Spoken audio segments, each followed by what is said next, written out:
Our starting point is once again President Moon Jae-in's Southeast Asia tour. After wrapping up a two-day state visit to Indonesia, he is now in Vietnam to attend the annual APEC Economic Leaders Meeting. There, the president is promoting economic integration through open and free trade. Our top Cheongwadae correspondent Moon Connyoung follows this report all the way from Danang. Leaders of the world's major economies have been flocking to this coastal city in Southeast Asia, known for its sandy beaches and history as a French colonial port, for this year's APEC summit. From U.S. President Donald Trump and Chinese President Xi Jinping to Japanese Prime Minister Shinzo Abe and Russian President Vladimir Putin, it's a fiesta of great powers here in the resort city, and South Korean President Moon Jae-in is no exception.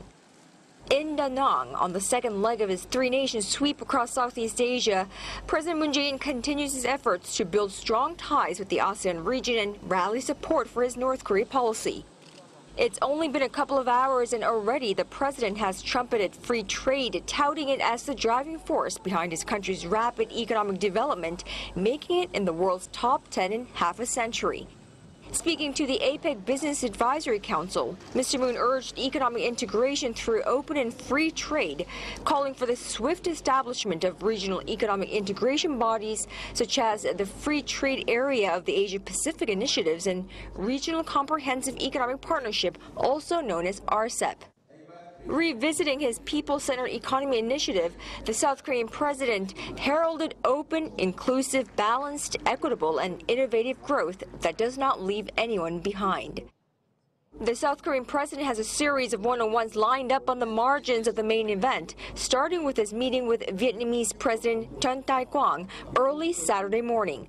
The highlight of President Moon's bilaterals will be his face-to-face talks with Chinese President Xi Jinping set for that afternoon.